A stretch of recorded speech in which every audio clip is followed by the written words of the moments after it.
This video is sponsored by Raid Shadow Legends. We all fear things that we don't understand. I fear the ocean, because how can anyone not be scared of the idea that there could be miles and miles of pitch black water containing creatures that would make H.R. Giger flinch? But the beach is safe, right? Well, one TikToker thought she was just showing off a cute creature she found on a trip to Bali. But after posting the video, she discovered that there is more to fear at the beach than a simple sunburn. She learned that she only survived by pure, unfiltered luck. Today, we're going to learn about creatures that can turn your beach trip from fun in the sun to dead on arrival. Just like how anyone who goes up against this monster of a monarch is dead on arrival in today's sponsor, Raid Shadow Legends. Could it be? It's the Bane of K-Rock Castle, the Breaker of the Palace of Aravia, the one, the only, the Lizard King! That's my son! The warrior who pulled himself up off the sacrifice of champions who failed me, is back. They say fight fire with fire. So he fought muscles with muscles and stormed the Force Keep to show its boss who's really boss. A big, scaly fist to the face. Or you could drop his defense since his damage is linked to it. I guess a good defense is the best offense. Build a team of your own and forge your own path with over 500 champions to recruit. Test their mettle in the epic story mode. Dominate your fellow players in PvP and find eternal glory by ascending the perilous and devious Doom Tower! Is that like a fancy BNB or something? If by that you mean battle and bloodshed, then yes. The Doom Tower even has new champions you can collect this month through fragments stored within, plus new events and competitions for you to prove your greatness in. And if you're the social type, there's all new clan quests, benefits, and even a new clan shop for you to access. Raid your way to victory today. Check out our link in the description or scan the QR code here to get yourself some extra goodies like the epic hero Chonaru, 200,000 silver, an XP boost, an energy refill, and an ancient shard. You'll find all of your rewards here in this little chest icon at the top right corner of the screen.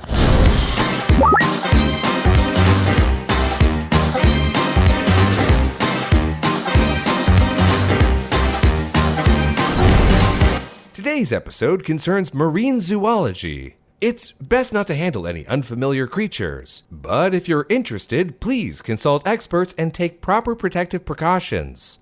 And with that out of the way, let's get into it. Back in 2015, a crewmate from a docked cruise ship was strolling along the beach in North Queensland while on leave. The tide was low, and he thought it could be a good opportunity to venture to places that he otherwise wouldn't get a chance to see.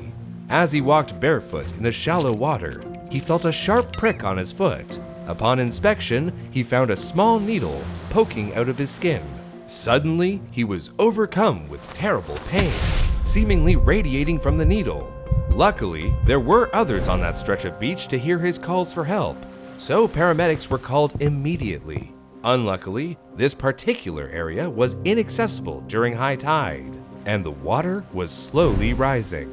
Not only that, the crewmate's respiratory system was shutting down, and he would die unless he received urgent medical attention. The crewmate was eventually rescued by medical staff on an inflatable boat which carried him back to their air ambulance, which spirited him away to the hospital.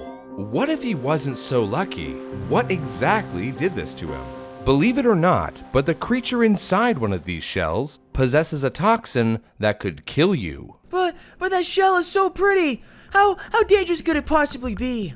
Well, just because something is pretty doesn't mean it isn't a terrifying killer. It's the cone snail, a group of carnivorous snails from the Conus genus, which have garnered a reputation for being cold-hearted killers. The snail, as the name suggests, has an oblong conical shell, a proboscis, aka a long tube mouth, and an extendable protrusion that it uses for chemoreception. Chemoreception, by the way, describes how living things sense chemicals in their environment. In human terms, it's our sense of smell and sense of taste. Cone snails tend to grow up to 9 inches in length and mainly live in tropical waters, like the Caribbean, the Red Sea, the Indian and Pacific Oceans. More active at night, they do the majority of their hunting while the moon is out.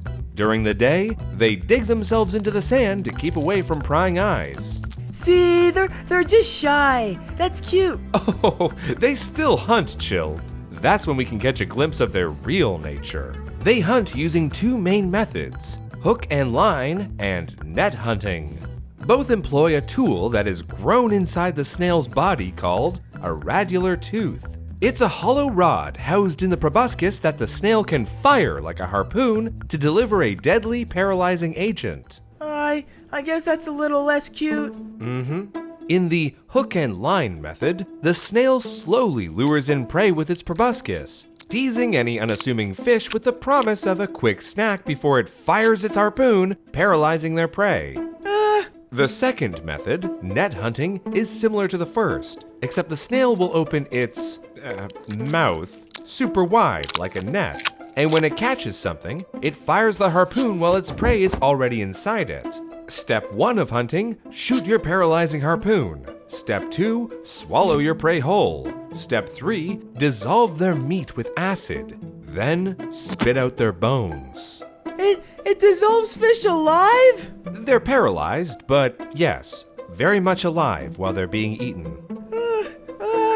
The harpoon acts as a gasket at the end of the proboscis. The snail can pump venom into the tube to build pressure that fires the harpoon. As the harpoon fires, the venom fills the harpoon, which shoots inside whatever unsuspecting fish happens to be nearby.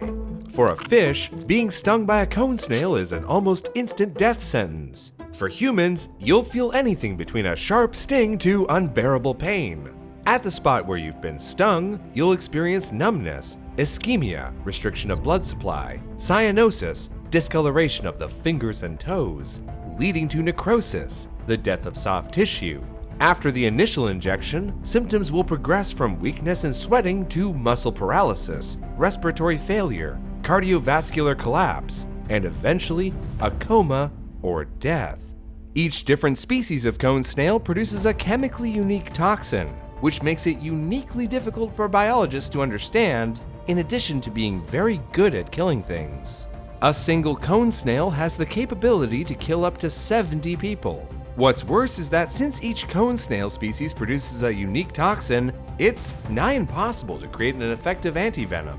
If you're ever stung by one of these bad boys, get to the hospital immediately. But the beach is home to many creatures, some dangerous and adorable, some, well, not either. How bad could it possibly? Oh my gosh! It's called the fat innkeeper worm, or Eurychus cowpo. Well, it certainly is fat. This particular species of spoonworm makes its home in the soft sand and mud on beaches along southern Oregon to Baja, Mexico. The worm's family, Eurychidae, has only 4 total species on Earth. Together, they're referred to as innkeeper worms, or more commonly as penis fish. I regret calling it fat now.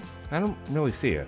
Other spoonworm species are well known as delicacies in Asia. It's served as sashimi called gebul, alongside vinegar and gochujang. But this apparently sweet-tasting worm recently gained popularity in the West for their penchant to show up on beaches in the thousands after storms. The worms make U-shaped burrows in the sand that extend a few feet underground, with a chimney-like protrusion at the entrance. When the tide comes in and their burrow is submerged in water, the worm crawls up the chimney and extends a mucus net before shimmying backward into the hole. Ew, mucus nets?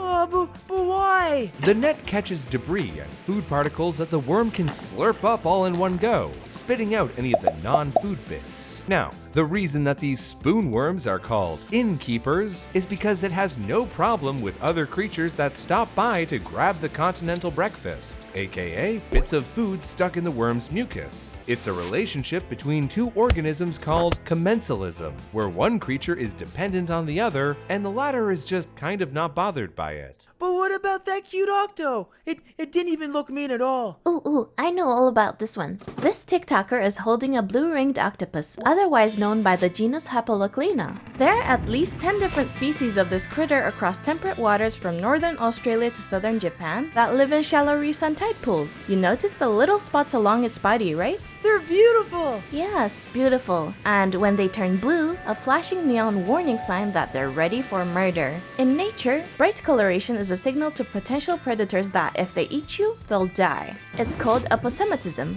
In this case, the blue-ringed octopus's titular blue rings grow brighter when it's scared. As a rule, the smaller and brighter a creature, the less you want to hold it in your hands. But I want to hold it so badly.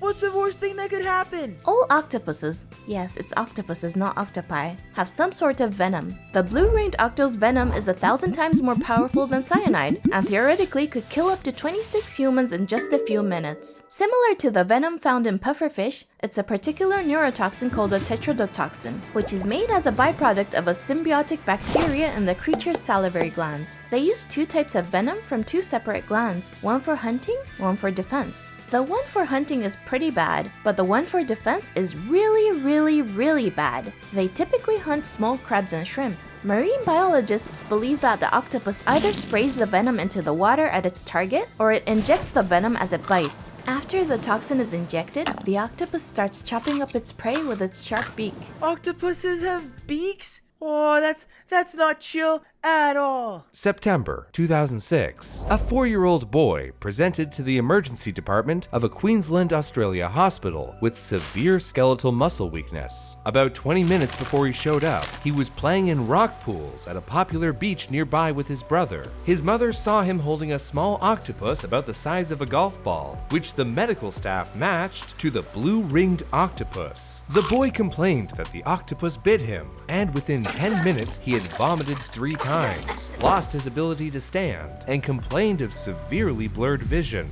In the ambulance, his breathing became labored, so the medical team quickly intubated him on a ventilator. The boy ended up on a ventilator for a total of 17 hours. After they removed it, they kept him for observation for another 9 hours before they discharged him. Fortunately, he didn't experience any long-term issues, but this case illustrates the dangers with a blue-ringed bite. Notice that the only thing the medical staff were able to do was put the boy on a ventilator, because there isn't any universal antivenom for the octopus bite. The only thing doctors are able to do is address symptoms. The venom blocks nerve signals all across your body, causing numbness, nausea, loss of vision, sense, and motor skills. Eventually, it'll cause muscle paralysis, most notably including the diaphragm. In other words, you'll stop breathing and die. Hence the ventilator. Exactly. Oftentimes, fear is a byproduct of ignorance. The creatures we discussed today are beautiful in their own way, but they can be scary if you don't know what they are or how to respect them.